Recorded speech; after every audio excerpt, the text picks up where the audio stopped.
Yeah, thanks, Brandon. Obviously, a team effort against a good team, and a lot of things we'll learn from this game. On both ends of the floor, I thought we shared it and moved the ball really well in spurts. But obviously, in November, you're still looking to try to continue to improve, which we got a lot of things we can continue to get better at, and then put longer stretches of really quality play together. So. Obviously these two guys up here with me played really well.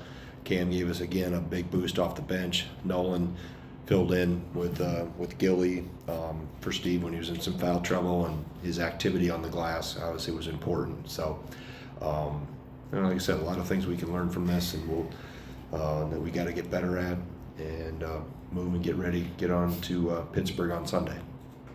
Questions for these guys. Kamari, how much of the Grand Valley game was maybe a wake-up call for you guys defensively, and you kind of feel like this was your best performance on that end of the floor this season? Honestly, I wouldn't even say this was our best performance of defense of the season. That game was just, we watched the film after that performance and just studied what we had to work on the defensive end, and just apply it to the next game. That's what we got to do. You got to just move on. You can't dwell on the past. You just got to watch the film, learn from it, and then continue forward. Could be for either of you. When you start off that quickly, had a 10-point lead halfway through that first half, just what does that do for your guys' confidence? In a game like this, a neutral environment, you're trying to create your own energy. Yeah, I'd say just to see that kind of start from us, it's good. Being on the road and stuff. We knew we had to bring our own energy. Obviously, the fan base was great. They traveled great. They always do. Last year in Fort Myers, they were awesome too. So we knew that was going to be a problem. But it's getting off to a hot start, a good start offensively and defensively, just setting the tone for the game. I think that's kind of always a big point of emphasis for us. So I think we did a pretty good job with that. Cam, Max said that you guys, one of your defensive issues was kind of keeping guards in front of you. I was wondering how much of a focus was that this week, and how much early on, just to kind of take their three guards out of their rhythm, how important was that for you in the grand scheme of things here? Yeah, after watching the film on UCF, we knew that coming in, the guards really were like the dominant scorer. So we really keyed in on making sure we are able to guard one-on-one. We got to be able to, we got to rely on our help, our gaps, but you got to be able to keep the ball in front of you. Otherwise, the gaps or the help side won't matter because it's too open. So that was definitely a vital key of us for our defense this week. Just make sure we can guard the ball, contain our man, so we didn't have to help as much. What did you guys think of the environment tonight? Man, it felt almost like a home game. Yeah. Honestly, like Nolan said, our fans travel well, and it's a beautiful thing to see. That's the part of the reason why a lot of us came here, just because we know we have a solid fan base like that. For either of you, did you guys ever have a sense that you guys could be pretty explosive offensively? I think you guys are currently on pace for the most points per game since 1971. When did you kind of feel like that this was coming together the way it was?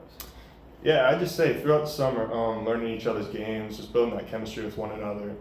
Just coming into the fall, getting ready to work, we all knew that we kind of had this. Maybe people didn't really see it from the outside, but within ourselves, we knew that we had some special players, some athleticism, and we all gelled really well together from the transfers and the freshmen and everything. So just going to work and practice every day we're all super talented, just making each other better. Iron sharpens iron.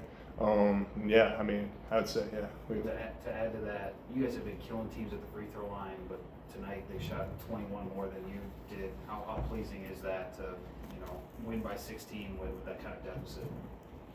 Oh man, that's something that we're gonna have to clean up a little bit, myself included.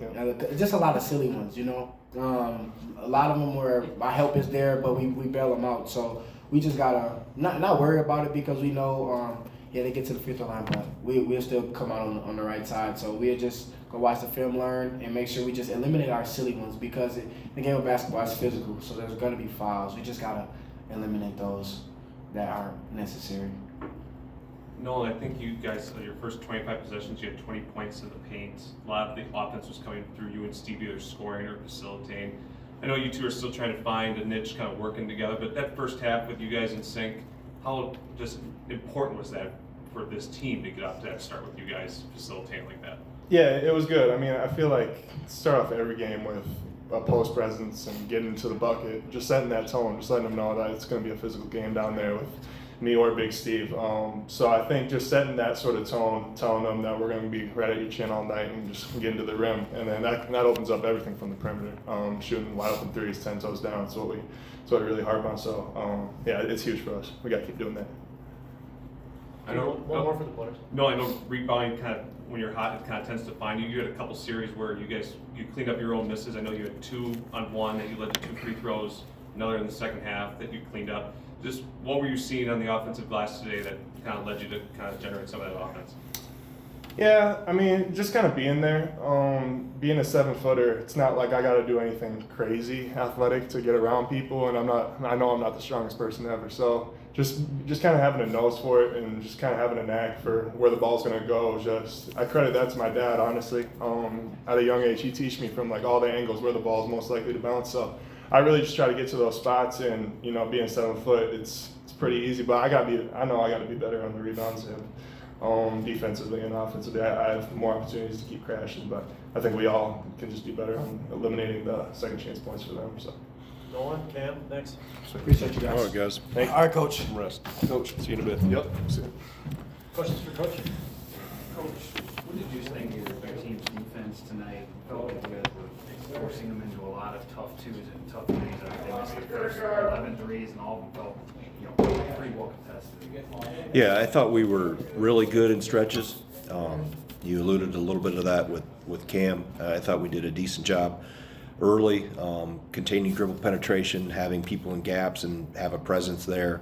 And Cam mentioned our fouling. We did foul unnecessarily too much. 37 free throws are too much, but when you're able to shut off the threes and they're not able to get to the rim on you, which was important for us to keep them as much as possible out of the paint.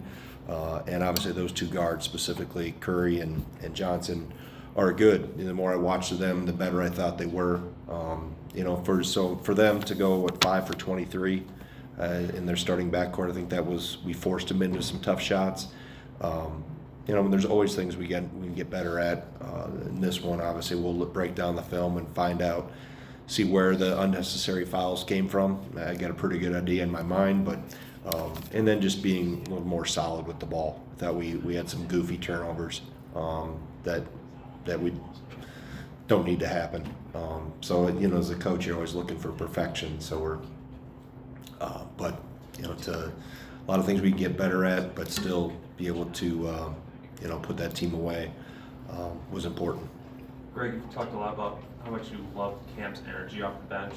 What specifically does he do that really seems to lift your team almost to another level when he comes in? Yeah, well, he's very vocal. I think he's one of our leaders. Obviously, players really respect him, respect his comments, his instruction with our younger guys. He's really positive, and he changes our pace. He changes us a little bit. There's more ball pressure when he's engaged with the ball. We come a little faster with the ball in his hands in transition at times, and obviously he's just a very unselfish player. He picks his spots. He was able to knock down his threes today. He changes us from an energy standpoint, and I think it's a little bit of a pace change too that happens when he comes in. Basketball in a ballroom is different, but Yeah. But that the environment got loud. What did you think of kind of the setting? Yeah, no, I think it's a good setting. Those are always unique. These are unique environments to play in. We've played in a lot of them over the years and different ones, and I like those intimate environments where we have fans that maybe don't get to see us play or don't get to see us up close, whether they're sitting courtside or one of the 4 or 5 or 6 rows of the bleachers. So I think our players enjoy it. Our players appreciate the support we have from our fan base, and I think they enjoy traveling. Whether it's here in Greenbrier or anywhere else that we've gone, we always have a tremendous following. Can you almost feed off that energy more when the fans? Absolutely, yeah. I mean, they Badger Nation travels really well, and they like this team. They've liked a lot of our teams, and they're fun to watch. I mean, if you're a fan, you know, a team that has this much unselfishness and how we share the ball and with how many guys that can score, you know, and then how well they play together. I think that our fans appreciate that, the unselfishness and playing for what's on the front of the jersey. We take a lot of pride in that, and our fans appreciate that. It looked like he had a little trouble on the defensive glass at times, but how big of a lift was it, you know, just for Nolan to not only kind of steal minutes with Steven's foul trouble, but kind of elevate you at some Yeah, I point? think he's you know, every minute and experience he can get helps him because he's still a young pup, so to speak. But I like the fact that when he didn't get a couple defensive ones, he went right back and went to the offensive glass. That tip in he had with his left hand down in the second half was a big time play. So he's hungry. He's just got to continue to get him stronger and work on leverage, on blockouts, and how to use his hips and those things. And that'll come as he continues to get more experience and matures more. Greg, how would you characterize Steven's night? Came out very aggressive early, did a lot of good things, facilitate, and then the technical, and then sitting, and then certainly didn't provide much. In the second Yeah, I mean half that gets him out of a rhythm. That completely gets him out of a rhythm. Then he gets his fourth on the first possession of the second half. So that's where you need a bench and other guys to come in and spell when you have somebody maybe have an off night for whatever reason, foul trouble in his case. But I thought between Nolan, I used Gilly some at the 5. We were able to play a little smaller, and specifically and it helps us sometimes with continued dribble penetration. Specifically, if we get caught in some switches, So, like I said, it's you need other guys to step up when somebody's struggling a little bit, and our guys did that. Are you Do learning one or two more? Are you learning more about the depth of your bench through 6 games now? I know you're pretty set with your 7. Do you know how much deeper you can go, or is that still going to? I think we're still learning because the guys are continuing to grow. I mean, right? They have to continue to get better. They're not going to stay neutral. You're either getting better or you're regressing. So, for those guys that have been in the mix and getting some, I probably should have played Janicki more in the first half. But he between him, Xavier, Gilly, Cam. If I'm missing anybody that was in that first rotation, but those guys come in and add something, and that's what we always ask. Come in and add whatever your strength is. Add to our mix and try to elevate us, try to push. And then that second wave kind of pushed the lead in the first half too. We were able to extend the lead with some of those guys out on the floor. So, all in all, a good team win where we got contributions and these younger guys get experience. It's good for Amos to get in these environments and play and experience some bigger bodies and all the things that happen within our program. These all the new guys are going through it for the first time, whether they're a 6-year senior in Tanjay or a freshman. It's the first time they hear me in these environments, in the huddles, their teammates, all those type of things, the travel. I mean, all these experiences, I think, help as you build towards the rest of the year. What have you just seen from Pittsburgh, and what type of changes? I haven't seen other than about 3 minutes of the end of the first half. I mean, Jeff does a really good job there. I know they'll be physical. I know they'll come after us. I'll spend tonight and tomorrow watching a lot of film. I know Coach Randall has the scout, so he's been working on them for a week or so. So I'll get caught up to speed, but really good defensive team, obviously, and a coach that if they play like he played, they're going to be hard-nosed, which he would expect from a Pittsburgh team.